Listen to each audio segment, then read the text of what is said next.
following podcast contains spoilers and words like gee, whiz, and gosh damn it. We watch the thing. We watch the thing. Waka waka waka, welcome to We Watched a Thing. As always, you've got Billy, and because I love her, you've got Noosk. How you doing, Noosk? I'm good. I think you need to restart. What was that? Okay, alright. Hello everybody and welcome back to We Watched a Thing. You've got Billy and Noosk. How you doing? I'm good, thank you. That's good. It's always good when you get these things on the first go, isn't it? Yeah, sure. And this week, I asked you to join me because I'm getting classy. We're watching an Austen film. Yep, not usually your scene. How have you been anyway? What? Why do you ask that? I live with you. Yeah, but good. The people don't live with you. Tell Our the house fans. is a continuous variation on the plague because we have kids and it's winter. Yeah, hasn't been great, has it? No, sucked. You know what is great, though? Austen. Austen, yes. She's all right. She does okay for herself. We are, of course, talking about Persuasion, which is a 2022 American drama film directed by Carrie Cracknell from a screenplay by Ron Bass and Alice Victoria Winslow. It's based on the novel of the same name by Jane Austen, and it stars Dakota Johnson, Cosmo Jarvis, Nikki Amuka-Bird, McKenna-Bruce, Richard E. Grant, and Henry Golding. And what is it about, Noosk? I always forget you're going to ask me that.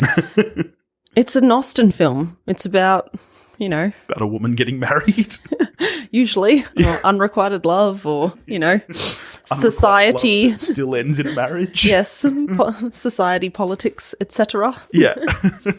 So, as soon as I saw this was coming out, I was like, yeah, I want to do this with Noosk. I know your Pride and Prejudice is one of your favourite stories of all time. In fact, you love just about every version of that film, don't you? There's not that many, but yes, I do. Not that many? Well, there's the miniseries and then there's the Keira Knightley version. And I think there is another version that I haven't seen, but the Keira Knightley and the miniseries is like the main go-tos. And true fans would say the miniseries is the only go-to. But so I'm okay with watching the movie. But you've not read Persuasion, have you? No, I haven't. So as well as not being a film person, I also haven't read the book, so I really don't know why you have me here. Well, let's get into it then. The movie has not been that well received. Lots of negative reviews. Yep. I'm going to come out here on Front Street. I don't get it. Why the bad reviews, people? This movie's fine. Like, is it going to set your world on fire? No. No. But no Austen film is. It's fine. How dare you? How dare you? How very dare you? This is exactly what I expected it to be, I think. I think the acting is quite good. I think the cinematography is lovely and British, and I think it's a fine time. Look, I understand where people are coming from. If you are looking to watch a true Austen film, then yeah, this isn't going to float your boat. Breaking the fourth wall is not something that's done. Okay, yeah, all right. At all. And there just were a few sort of, I guess, creative choices as well. Sometimes in maybe some of the costuming, sometimes in the score overall was wonderful, but then the use of the song at the end, I was like, even I at that point was like, what? And for the most part, I was really enjoying it and didn't mind the breaking of the fourth wall because it just felt a bit like that sort of more modern version of Emma that came out, a couple of years ago. See, here's what I don't get, right? All of the negative reviews about this film reference that talking to the camera and the anachronisms and stuff.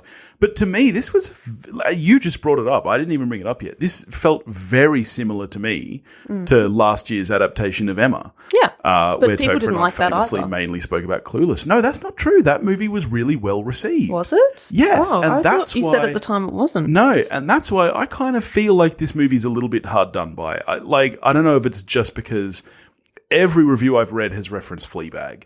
Yeah, why? Is that just because of the breaking of the fourth wall? See, but Fleabag didn't invent that. I've never seen Fleabag, and I was like, oh, cool. So this is like it's Austin nothing Ferris like Bueller's Day Fleabag. Off. It's nothing like Fleabag. See, I don't know what they're talking about. I was like, oh, cool. This is like an Austin version of Ferris Bueller's Day Off. I'm digging it.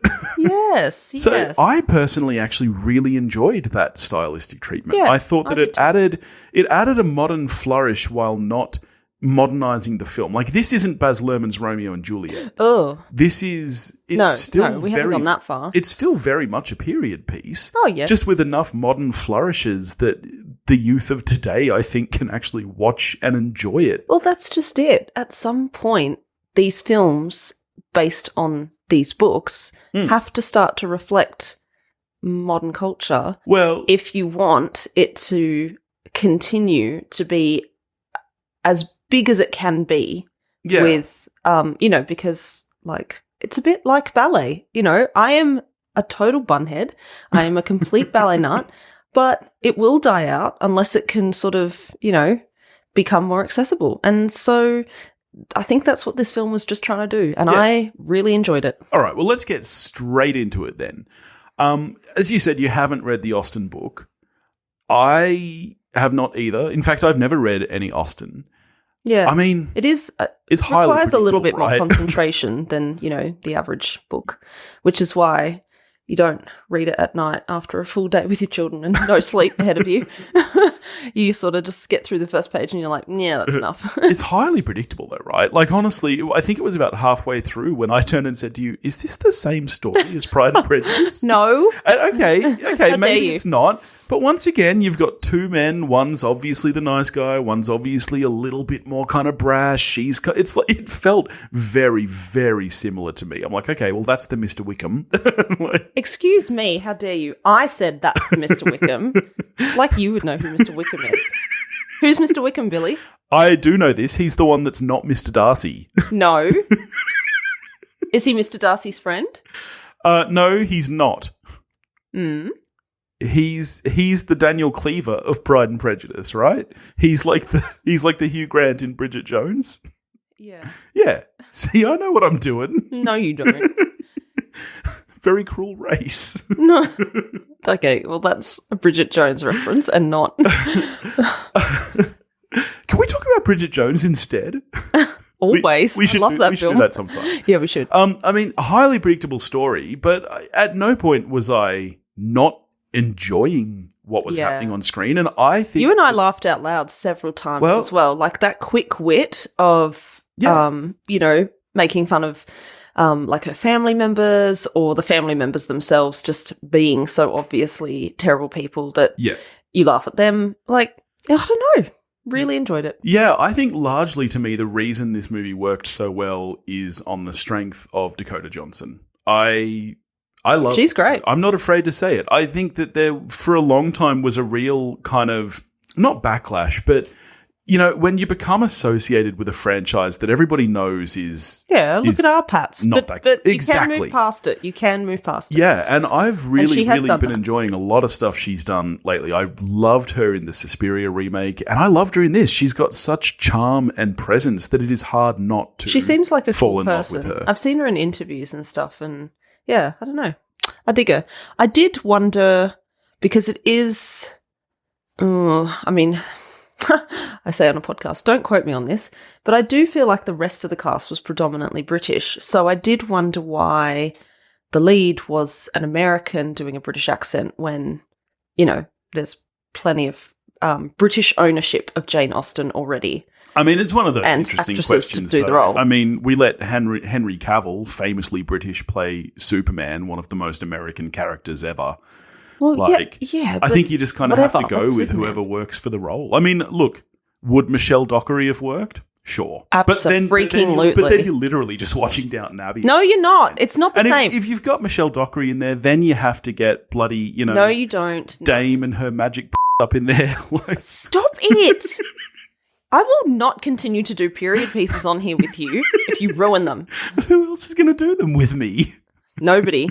Your podcast will die without me to float it. Here's the thing. I know that I've said this many times that I don't like period pieces. I think I secretly do. I think I kind of enjoy them a little bit. They're the best. And you're basically a teenage girl at heart, so I don't understand why you've resisted them for so long. That's true. And they're better than the Kevin Smith film. On to the rest of the cast then. Richard E. Grant is like third build in this film, and I think he's only in like the opening couple of scenes, right? Oh, he does come back later. No, he came back. He was in it several times. And Henry Golding is also listed much higher up than he should be. Yeah. I mean, he's ever charming. What else has he been in? Last Christmas with Oh, Emilia that's Clarke, right. Yes. which you and I watched last Christmas. We did. I know. Look at that. Look how that tied in. And I like him. I like most of the cast across the board, but I do think that for me, it really is the strength of Dakota Johnson that kept me watching this film. Oh, she is completely charming, and you just, you feel you are her when you're watching it. That's the strength of her being able to pull you in like that while she's talking to you, and it's You've got to stay close. and it's not jarring. So something else I enjoyed, which also I suppose takes it into the modern age for a more modern audience to enjoy, which apparently is a Bridgerton thing to have done, which is to use people of colour as main characters in not just servant roles. Yeah. I haven't seen Bridgerton yet. It's on the list for us to watch. It'll be our new Downton Day thing, in which you will make scones, right? Yeah, I'll make scones. Yep. They're rich, affluent people who are, some of them at the top of society, and it's not even mentioned, and it's a really cool thing. Yeah. I wonder if that stems from Hamilton. Just that kind of use of these are just people, maybe. And they're just playing people.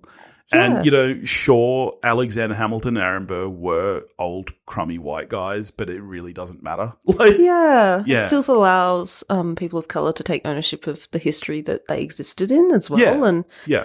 I don't know. Yeah, maybe you're right. Maybe it started with Hamilton, because Bridgerton came after that. I don't know. I don't know where it's come from, but it's cool. Yep. 100%. Hundo. Okay. What did you think of the score in this film? I remember enjoying it, Yep. but not to the point where I could tell you anything about it now. I think it just kind of, which is, that's a period piece score. It just kind of washes over you. I remember thinking, okay, I feel like this is maybe at least in part inspired by the 2005 Pride and Prejudice, which is a slapping soundtrack. Didn't do as good. It doesn't I hit still those listen heights. to that soundtrack, or bits of it, at least once a week, Oh, and use it in dance class. That was in the Classic FM Hottest 100. Of course it was. Yeah. It's amazing. Like, it doesn't hit those heights, but I could feel that inspiration there where I was like, okay, they're going for a similar kind of vibe. Yeah. Like, there's lots of piano as opposed to full orchestral. Yeah, full strings and stuff. Yeah. What did you think of the song at the end? I didn't care. I know that you were very against it. That was the one part of the film where you were like, F this fucking shit. What I did say that. Piece of... I did not say that, but You got very angry. Yes, I was against it. You spilt your sake everywhere. I didn't even have a sake. Stop painting me as this drunk that you watch period pieces with. There were just, crumbs of chips all over your shirt. They were flinging everywhere as you violently threw your arms around. I can't confirm whether we had chips or not, but how dare you? Yeah, no, look, honestly, to me, it was neither here nor there. It was just kind of a thing that was happening, and I was like, yeah, this makes sense for what this film is. Right. Like, it's not... I found it very jarring, and I was like, oh, are they trying to do a bit like an Outlander thing? I was going to say, I assumed that it was written for the film. I don't feel there like are no Celtic ties in this film, and I was like, this isn't working. No, the song, even like, I know it's not a Celtic song, but even the the Celtic voice feel. Yeah, and I was like, what are you doing? I mean, you know what it is though? It's the countryside and whatnot. Like, they're sitting there, they're looking out at the moors, and it's like, You're not looking at the moors.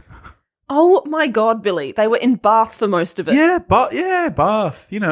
Country. Moors. It's, whatever. It feels, there's greenery, and it's very atmospheric, I think, is the use of the song was incorrect, and I hated it.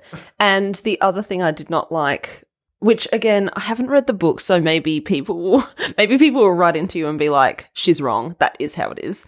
But I just felt like the ending was completely inaccurate for how the In what way? So let's how turn to the story. The times, like, people behaved in those times.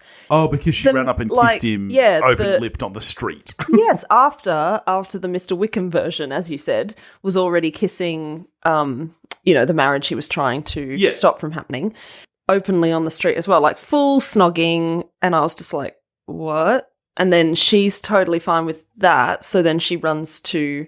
her Mr. Darcy, I guess. And, and openly kisses him. And it just, I was like, But you've just ruined everything that this... I disagree. No, That's because the romance. the allure. No. See, this is where you're wrong. The allure of these films and these books and just those times in general was when, like, a woman's ankle was revealing. And I think here is the disconnect, and this is why I liked the film, and even you to a certain extent, whereas a lot of people didn't like it.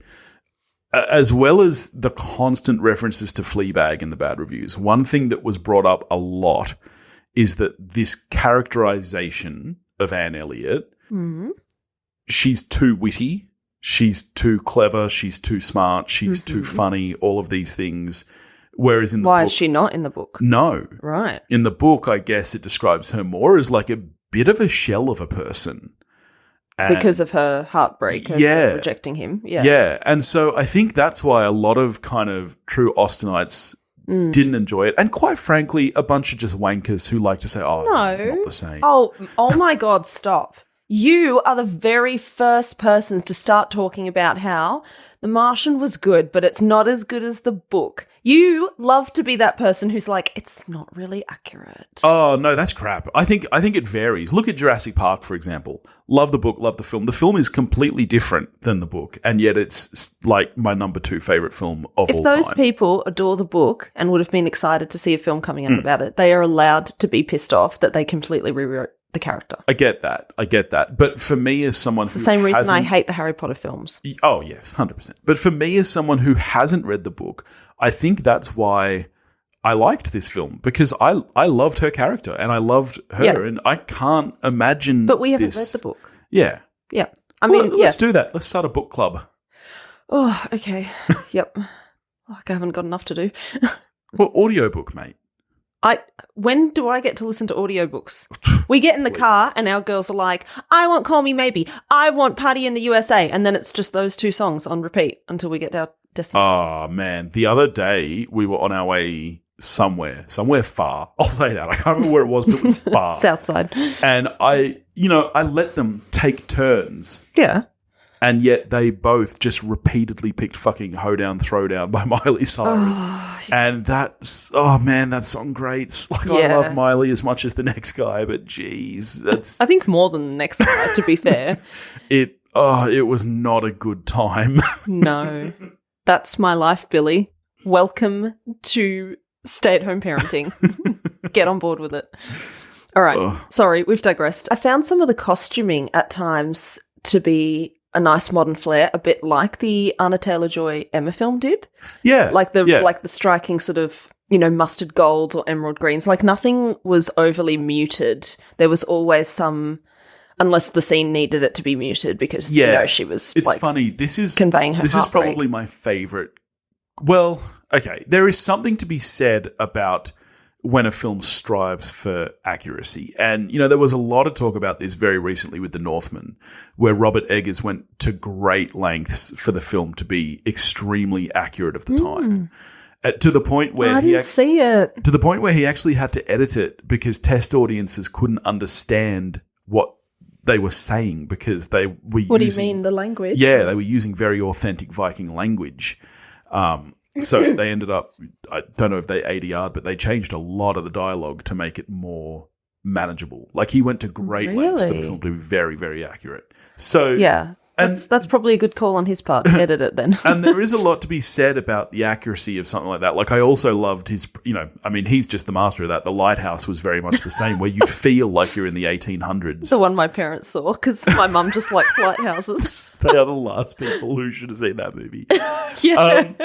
So, there is something to be said about that. But I also love an anachronism. And I think the thing about this film, what it does really well for me is this isn't a modern retelling. This is very clearly a period piece. But as you say, there's just the odd modern flair. Like the costuming doesn't feel out of place. You don't look at the costuming and go, oh, wow, that's, that was hot in the 2010s. Or certainly I don't, because I have no fashion sense. But it just, it's an easy way in. Yeah, it's making it accessible. Yeah. You did actually say to me, though, remember, at one point, is that a dress that they would wear in the times? Because that looks like something you could wear now. Yeah. And it was one of her sort of more casual day dresses around her house. Yeah. So she wasn't dressed up to be out in society. And yeah, You could absolutely wear that now. And, you know, fashion these days is just a total hodgepodge of everything previous. Yeah. There's nothing new anymore. But, it both mixed in with the times. Yeah. There wasn't anywhere near as much cleavage as I feel has been portrayed to be in the times. But again, it was still a fitted around the bust dress and then, you know, had that flowing sort of A-line feel. You don't know what I'm saying. I have no idea. Okay. Material. Yeah. There were dresses. It's the same with the language too. Like, there's nothing, it's not like they're walking around going, yo, dog, man, yo, this, I've been persuaded to do this shit, yo. Please don't stop that. What are you doing? But they do drop a lot of terms like, say, X, which wasn't necessarily. The language was definitely updated. But it's not to the point where it takes you out of the period of the film. Oh, I actually did find it took me out. Yes. Absolutely. Because if you watch sort of, you know, some of the more traditional ones like I was going to like Sense and Sensibility. Yeah, or the Pride and Prejudice film or the miniseries or, you know, just some of those older ones, they do stick to the language that was used, which I really enjoy. I find that is much more of an escape, whereas this sort of was like a hybrid that was balancing on the edge of being like super accessible, but also still trying to, do the right thing by period fans. And obviously it hit the mark for me and you, but it did not hit the mark for true Austen fans, which is fair enough. I do understand that. Yeah. Especially if you've bothered to read the book and you've, you know, sat down and concentrated and like, I mean, it's not Shakespeare, but it's, you know, it's definitely not just everyday language. And then you watch this film, you would feel a bit let down by it. I get that. Yeah. I really loved her sister, her younger sister. Oh, that was gold. It was, every time she spoke, I was like, this is ridiculous. Yeah. And he's like, where are the children? She's like, oh, if this is, you know, if I've learned one thing, it's that I should not be around my children too much. And I was like, girl, I feel you. I feel you. Even just like, I think it was one of the first interactions where the other person, she was upset she wasn't being invited somewhere. It's like, we're going for a walk. You don't like outdoors or moving your legs. Yes, but I would like to be invited. And then the next scene, she's being carried. Yeah, it was great. Again, I don't know if that's in the book or not. So maybe they sort of characterized her. Yeah. So, I do understand that. But for the most part, we really enjoyed it. Yeah. I just didn't care for the ending. Yeah. So this is a Netflix film, a Netflix original. Okay. Yeah. So they've produced this. Mm-hmm. Netflix are in an interesting place at the moment where... Yes, I've heard that. I don't keep up on... I don't know, stuff, so tell me. Well, they're losing subscribers left, right, and center, and their stocks have gone down a lot. There's a lot of question. Well, I don't know. I guess that's the ultimate question. Our good friends over at the Netflix and Swill podcast, probably that would be a good place to listen if you want to try to figure out what's going on. In fact, Dan from that show will be joining me next week to talk about The Grey Man. But yeah, it's an interesting question. No one really knows what's happening. I think it's just a bit of oversaturation. Like when Netflix started, they were it. Yeah. They were like, you know, like with music, it's really easy because there's much less exclusivity. Like, sure, there's still competition between Apple Music and Spotify, for example. Barely. But if you're on one of those services, you're pretty much going to have access to just about every song ever written. Yeah. Whereas with streaming services, I think there is so much exclusive content at the moment that if you want to watch everything, or even not even everything, let's say you could only like 4 shows, but all 4 of them could be on 4 different streaming services. I know lots of people who just, you know, constantly like cancel a subscription and just do a trial for the time that they need to watch the show and then cancel it again. And I feel like Netflix probably hit saturation point because they were the first. There was a time when everybody was a Netflix subscriber. Yeah. And so of course at some point that's going to break and drop. So I don't know. I actually like the Netflix model. I don't think without Netflix we would have ever seen this movie. I don't think anybody else is making this movie. This is not... What? this could have easily have aired at cinemas and people would have gone, don't you think? I don't think so. I think Think about the cinema crowd. That I think there's in this Marvel current and Jurassic World, and then the other crowd is older people who might not have liked it, but still would have gone might to not see have liked it. I think that in the current climate we're in, I don't think this would have worked as a cinema release. And to be honest, it doesn't really seem like it's even working as a Netflix release. Yes, but that's because old people don't have Netflix. Yeah. So they actually did themselves over there and should have released it in a cinema. Yeah, I wonder if this maybe would have done better, say, on like Amazon Prime or something, where you have a lot, like a different demographic. Like Netflix really, I think at the moment is the Stranger Things demographic. Yes, at the moment. of course, the people right who now have stayed with Netflix are the people who are watching that. One of my students last night was describing her new contemporary dance, and she was like, she was really struggling to describe it, and we're all standing there confused, and she goes, well, you've all seen Stranger Things, so it's like that. I was like, wow, look at that, like that is a show that's crossing generations. I know what she's talking about. All my students, like young Gen Z kids, know what she's talking about. God, even some of the alpha generation would know of it, maybe not have seen it because it's too scary for them. You know what? They might have now, though, because here's the interesting thing about that show is that it's only 4 seasons in and yet it's been like 8 years or something. Yeah, true. Yeah. But it even appeals right up to the baby boomers, like who are nostalgic for the 80s as well. Like, yeah. It's just, anyway, why are we talking about Stranger Things and not this movie? Okay, all right. Let's get back to Persuasion. Yeah. It's obvious that we both enjoyed this movie. How are you scoring it? Oh, I always forget you're going to ask me that too.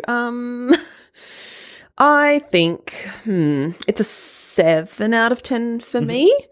Probably a weak 7 because of the ending, but yeah, I would still watch it again. I would absolutely have a scone day with you, or have my sister and my girlfriends over, and we would all watch this and drink wine. Fair enough. I'm a 6.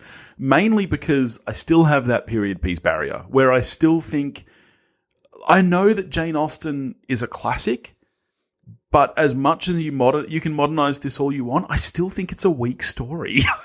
I'm not a fan of Austen's plotting. I think get out. Oh my God. This is like grounds for divorce. Do you know what you're saying right now? It's just not. Stop it. Okay. Stop there. So anyway, I'm a 6. Which you know what was really annoying actually? Every time they said the word persuaded, you were like, that's the name of the movie. And I was like, no, it's not actually. It's Persuasion. Oh, yeah, but they mention that word a lot. They are constantly bringing up persuasion. For goodness sake, she was just talking about how she was persuaded not to marry him, which, by the way, is the whole entire basis for the plot. It is fair enough to mention that word. Yeah. Actually, here's a question. We should think about this. Do you do the same thing when alien says there's an alien? I was just going to say that. What do you think is the best film where the title of the film is said repeatedly in the plot? Because, for example, Jurassic Park, they say the words Jurassic Park together a lot. Yeah, but that's because they're saying welcome to Jurassic Park. Well, exactly. And same with Alien. It's a very I don't know. I'd have to think on that. That is probably something you should ask your viewers in a poll. Like Star Wars, I don't think they ever actually use the words Star Wars together. That would be lame. That would be lame. That'd be really lame. There was a film that you and I watched and maybe reviewed on here where we were like, oh my God, they kept saying it. What was it? I don't even know. Was it something terrible like The Holiday or something? Possibly, but it wasn't that. Well, I don't know. I'd have to look at the episodes. Yeah. So long story short, I'm a 6, which is to say I enjoyed this film. Yep. I think that critics have been overly harsh on it. Would I recommend it to everybody? No. But if you're the kind of a period person piece is not something you recommend to everyone anyway. So. If you are the kind of person who's going to enjoy this film, you know already that you're the kind of person who's going to enjoy this film, I think. Yeah. So we forgot to talk about the main hunk. Mr. Weather.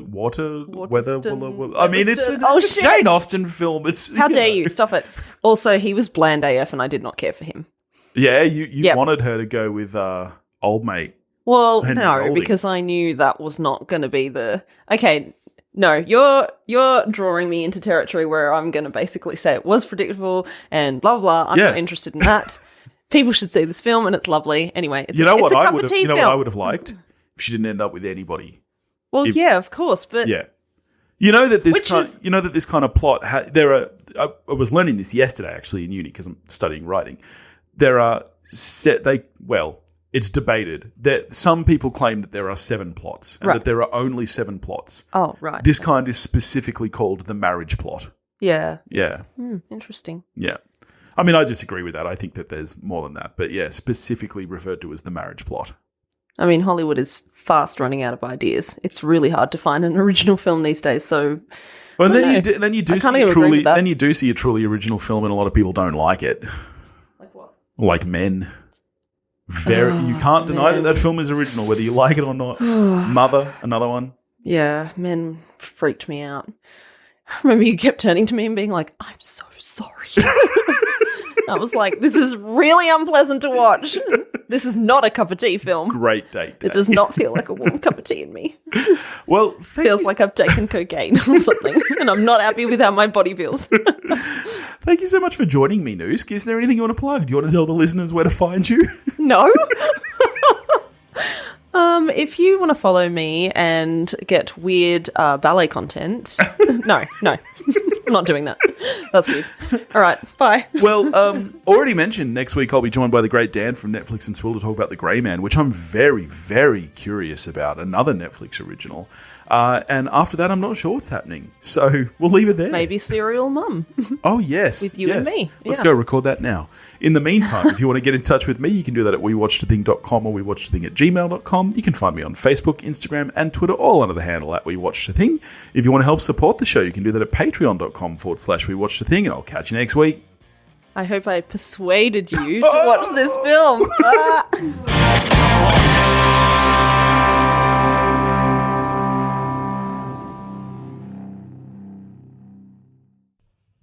You're still here?